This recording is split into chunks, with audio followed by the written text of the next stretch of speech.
At the start of the season, my hopes were not high for Punchline. The tagline, "If he sees underwear, humanity will be destroyed," spoke to a puerile and underwhelming premise, but it was an original anime airing in the Noitamina block, and from MAPPA no less, so I gave it a shot. When episode 1 wrapped, my first thought was, wow, this is a lot better than it has any right to be, and a quick Google search showed why. The show is written by Kotaro Uchikoshi, the maverick behind the Zero Escape series of visual novels. 999 and Virtue's Last Reward have some of the most nuanced writing and best characters of any game I've ever played, and Punchline feels like a worthy successor to that. With an incredibly likable core cast, an intriguing mystery, and one of the most satisfying endings of any show I've seen in a long time, it's a treat from start to finish. And the fan service is alright too, I guess, if you're into that. Speaking of fan service, Danmachi, or Is It Wrong to Pick Up Girls in a Dungeon, is being called the second coming of Sword Art Online, and while I can definitely see why, I don't think the comparison is quite apt. Yes, they're both pseudo-fantasy harem shows built around deconstructing JRPG tropes, but there's a lot of differences between them. The biggest one by far is personality. Danmachi has it, and Sword Art Online kinda doesn't. Danmachi is full of distinctive characters with their own ambitions and backstories. SAO has basically two archetypes, boring and batshit fucking crazy. Danmachi's writers don't have to try too hard with their largely cliched cast, but at least they try a little. I mean, look at the protagonists. Both Bell and Kirito are unreasonably overpowered, but Bell is powerful because he's a quick learner and never gives up, whereas Kirito is a kendo expert, a pro gamer, and a genius hacker before the series even begins. Bell gets his ass kicked repeatedly as he grows, while Kirito only loses when someone else cheats, and Bell's the one who's supposed to be ordained as a hero by God. I'm not saying Danmachi is a great show by any means. If I were rating these, I'd give it like 6 out of 10. I'm only saying that we shouldn't lump it in with SAO, where the sole purpose is letting the audience insert itself into the middle of a harem as some nerd ubermensch. Yamada-kun and the Seven Witches was something I picked up on a whim, and I was surprised to discover a show much better than its premise would lead you to believe. It's not really good, the plot is still bogged down by a lot of harem tropes, but it does actually have a plot with an ending.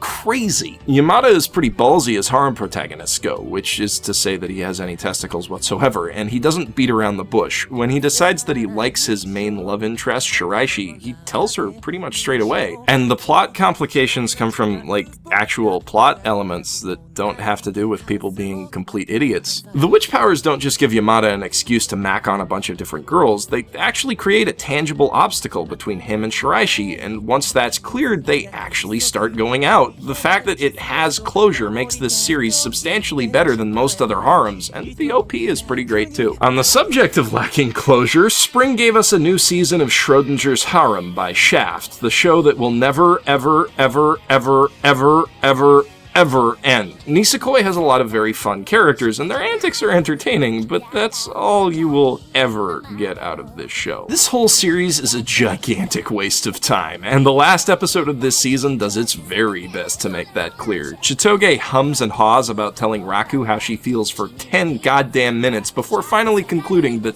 there's no rush. Yeah, fuck you too. But I'm still totally gonna watch the next season because of Shaft and Best Girl Tsugumi. What can I say? I'm weak. Of course, when it's supported by really strong writing, some romantic tension can really help a story. My teenage rom-com SNAFU is one of those purely character-driven shows that's a little hard to pin down, but also hard to put down. Hikigaya Hachiman's detached approach to tackling high school dilemmas makes it interesting to watch his plans unfold, and his attitude and those of the characters around him really speak to fundamental aspects of adolescence. It's also interesting to watch a love triangle where all of the involved characters are intelligent enough to be at least somewhat aware of each other's feelings and stall on purpose to preserve their friendship, unlike a certain other show. With that said, while the writing is great and the direction makes the most mundane things hilarious, I feel like the show is a bit weak when it tries to moralize or espouse philosophy. It strikes me almost as a Japanese take on one of John Green's novels, with all of the qualities and problems that brings to mind. Except for the high youth mortality rate. At the start of the season, it felt like the writers went the standard route of introducing a new girl instead of making progress in Hikigaya's love triangle, or having him just get with Totsuka already. I mean, come on. But the finale certainly overturned those fears in a touching way that both serves as a fitting conclusion and sets up one hell of a cliffhanger for the next season. Ultimately, no matter how good UFO Table's adaptation of Unlimited Blade Works turned out to be, it was never going to hold a candle to Fate Zero. Gen Urobuchi's prequel novel outstripped the original visual novel in every way, and Shiro Emiya is a piss-poor protagonist next to his father, Kiritsugu. Despite that, I think it's safe to call this incarnation of Fate Stay Night a success, at least in comparison to the previous abysmal attempt at bringing Type Moon's landmark game to the small screen. It's full of great action scenes with feature-quality animation, and if you don't know how the story goes, some of the twists it throws at you are pretty surprising. Not the best show overall, but it had its moments, and Brave Shine was a great OP. Yet another installment of KyoAni's continuing Cute Girls Doing Cute Things series, Hibike Euphonium is about cute girls playing in a high school orchestra. At first glance, this show seems like K-On! With more brass, but there's a little more to it than that. I mean, of course there is. K-On! Was based on a jokey comic strip, whereas Euphonium is based on a series of novels. That series features rich and intriguing characters, each with their own motivations and goals related to the music club.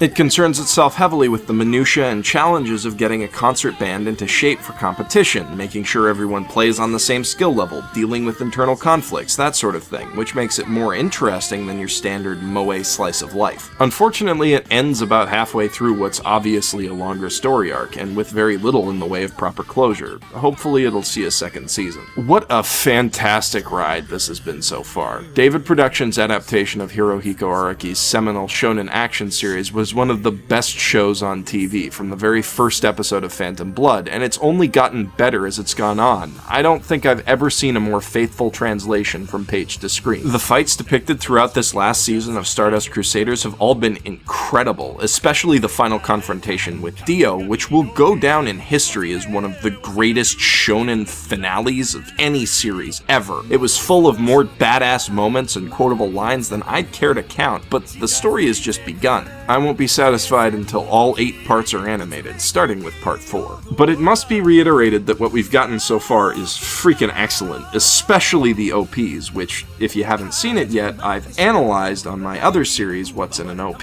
link in the doobly-doo or on the screen right here, right now. On the other end of the vampire spectrum from the great and fabulous Dio lies the grim and gritty Seraph of the End, Vampire Reign, a show about a world ruled by bloodsuckers. With strong religious overtones, particularly themes of gods and demons, and uniform designs heavily inspired by the old Imperial Japanese Army, the series is more than a little reminiscent of Shin Megami Tensei. As is the case with the classic Atlas role-playing franchise, morality here seems to be a bit less black and white than it first appears, and, well, I'm not gonna spoil it for you, but you should watch the series. There's very little here you haven't seen before, but it's all executed exceptionally well, especially when it comes to the visuals. Studio Wit has absolutely knocked it out of the park with their animation and their hand-painted backgrounds, which capture a beautiful post-apocalyptic Tokyo. On top of that, the season ended on a really strong note that left me completely stoked for the follow-up that's coming in October. Kekai Sensen, or Blood Blockade Battlefront as Funimation would have you call it, is probably the most fun show of this season. In tone, it feels like a mashup of Baccano and FLCL, a high-energy contemporary fantasy series about a New York City infested by otherworldly monsters and the people who fight bravely to keep those monsters safe. Spurred by great comedy and some of the most inventive fights in any anime, this might well be the best show to come out of Bone's recent resurgence. They managed to make Hell Salem's lot feel like a believable place in spite of how surreal it is, and they keep the plot moving at a lightning-fast pace amid all the world-building that they do. But all that's kind of secondary to how great the characters are. I mean, I love every single member of this cast, especially the protagonist Leonardo, who has a great personality and an even better superpower that they do a lot of imaginative stuff with. Usually in a shonen series, the protagonist is just some bland blob, but here he's the driving force of the whole show. But we really shouldn't expect anything less from the mangaka who created Trigun. If I had one complaint about this series, it would be that it's far too short at only 12 episodes, but Bones has been good about securing sequels to great off-the-wall shows like Noragami, Space Dandy, and Chaika, so I think there's a good chance that the story will continue once there's more manga to adapt.